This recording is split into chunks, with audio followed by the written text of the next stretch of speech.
Bonjour, aujourd'hui nous allons cuisiner ensemble des acras de morue, à la fois croustillants et légers. Hier j'ai pris soin de bien dessaler ma morue en la déposant dans un grand volume d'eau froide et j'ai changé l'eau à peu près toutes les 2 heures pour avoir un poisson beaucoup moins salé. Je commence par faire cuire la morue à feu moyen dans une grande casserole d'eau.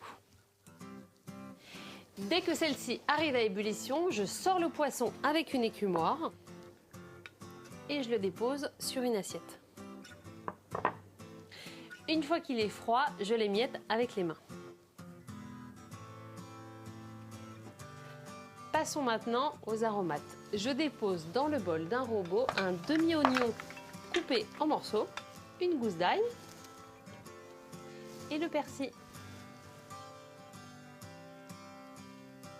Je hache le tout grossièrement.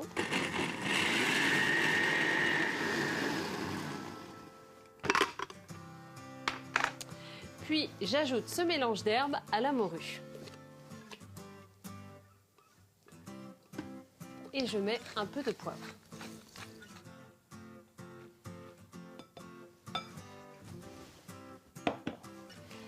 Passons maintenant à la préparation de la pâte. Dans un grand saladier, je verse la farine avec la moitié d'eau et je mélange à l'aide d'un fouet. Pour avoir une pâte bien lisse sans grumeaux, il suffit de remuer uniquement au centre. J'ajoute ensuite le reste d'eau et je continue de bien mélanger. Et voilà, on obtient une pâte assez épaisse et c'est normal. Je verse mon mélange de morue et d'aromates dans ma pâte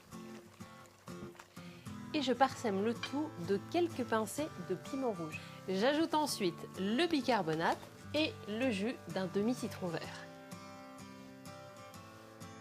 Regardez comme ça mousse. Je mélange délicatement la pâte pour la faire gonfler et c'est bientôt prêt. Dans une friteuse bien chaude, je dépose mes petits beignets à l'aide d'une cuillère. Puis je les retourne pour qu'ils dorent des deux côtés. Lorsqu'ils ont une jolie couleur, je les égoutte à l'aide d'une écumoire et je les dépose sur une assiette recouverte de papier absorbant.